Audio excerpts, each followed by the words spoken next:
everyone, Jewel back again, talking synastry again, and we are talking about partner sun in the ninth house today, and what that's like, what that experience is like when someone's sun in one person's birth chart comes into the ninth house, and another person's birth chart when you put two birth charts together, because it shows us how two people relate, how they get along, what the day-to-day interaction is between them. So the ninth house is a really exciting house. This is really the house of adventure. Originally ruled by Jupiter, it's the house of long distance travel, philosophy. Our gurus are found here. Our inspiration, our teachers, what we are really after, what excites us, what gets us going, adventure and travel and higher education, knowledge. These are all things that are found in the ninth house.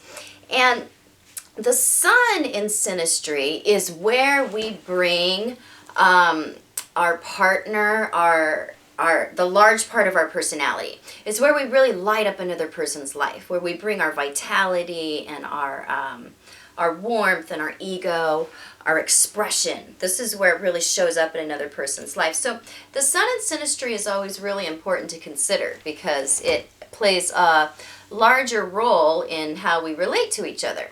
So when one person's sun comes into the ninth house of the other person, they really stimulate them towards thinking bigger, towards having a bigger philosophy. They are the house person is very much prone to having their ideas changed, modified, made bigger, better, more modern by the sun person. They can really look up to the sun person, how the sun person thinks and what their ideals and ideas are. The house person really has a lot of respect for the philosophies and the thinking of the sun person. And the sun person really has a lot to do over time with molding the thinking and the beliefs of the house person. And there's a danger here in that the sun can want to convince the house person about,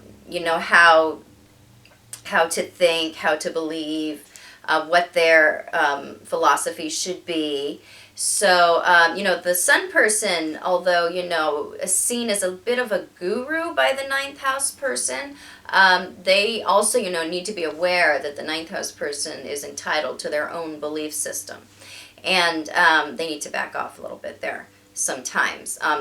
That's the negative to it. But, they actually have a lot of philosophies in common, thinking in common, and the house person wants to, over time, adopt more the sun's way of thinking and believing.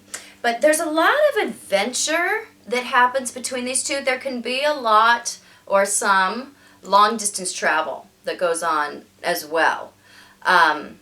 And it's a lot of exploration, and the sun has a lot to do with helping and bolstering up the house person's self-confidence.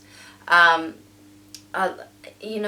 ninth house is, the higher mind, and the sun can really bestow a sense of added intelligence onto the house person that they didn't really feel that they had before. And the house person ends up really looking up to the sun over time. And the sun enjoys this relationship because there's a lot of talking.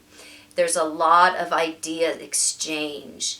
And a lot of adventure and excitement. So it's a great place to have. It's not a terribly romantic place to have between partners, but it is a great place to have over time because it really stimulates that need for conversation, and it's good for helping to remain interesting over time and for revealing different fun things about each other.